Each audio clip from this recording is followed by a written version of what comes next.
Vamos falar de Vasco, né?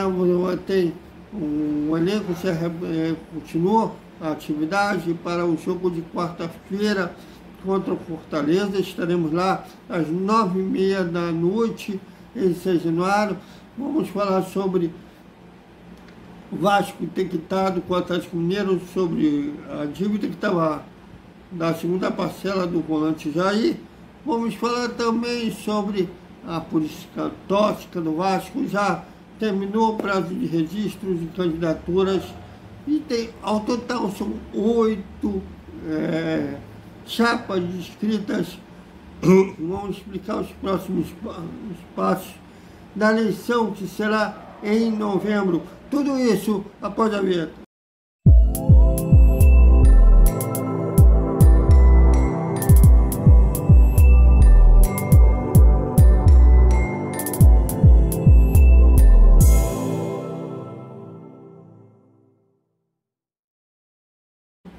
Salve, salve galera do Vasco, boa noite para todo mundo.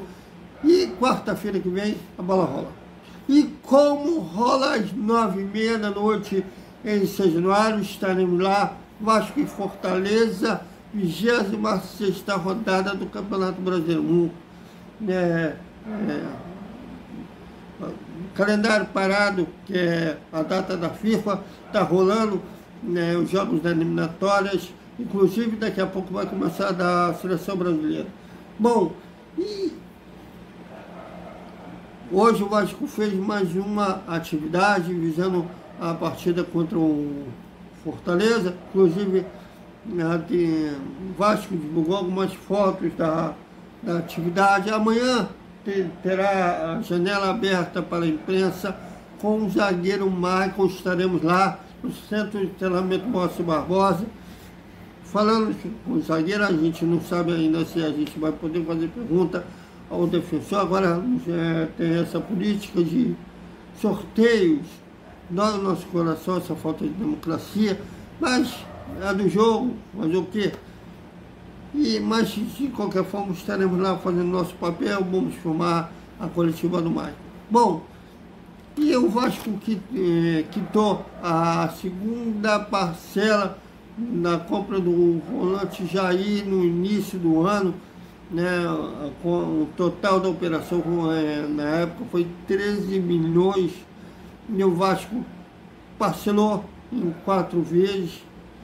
E o Vasco havia quitado a primeira parcela de $658 mil, equivalente a 3 milhões e 32 mil da primeira parcela. A segunda tinha vencido dia 25 de junho, só que ainda não tinha batido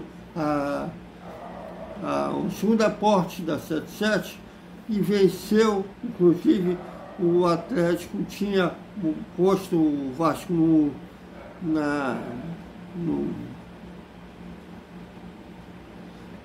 estava cobrando a dívida do Vasco, e agora o Vasco quitou essa parcela.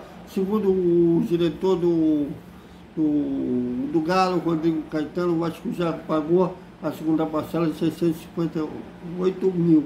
Ainda faltam 2 parcelas que serão em janeiro, e março do ano que vem, para o Vasco, enfim, acabar de pagar essas parcelas pelo Jair.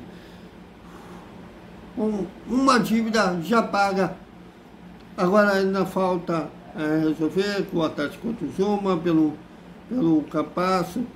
Ainda falta o Nacional do Uruguai, mas o Vasco vai quitar já essas dívidas, até porque o Vasco levou outras problemas na FIFA por causa desses clubes terem cobrado lá na entidade máxima do futebol por eles.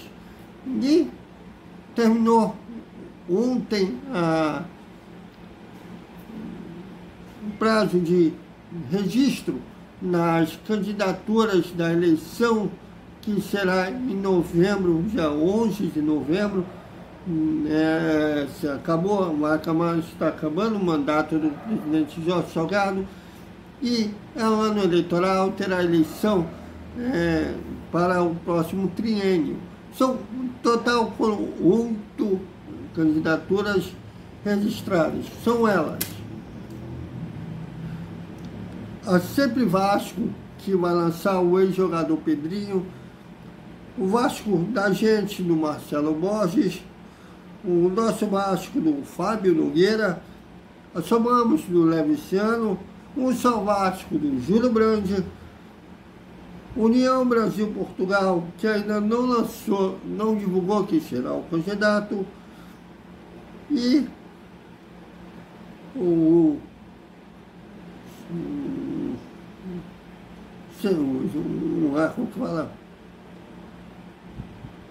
só Vasco, um Sempre Vasco do Eduardo Cassiano.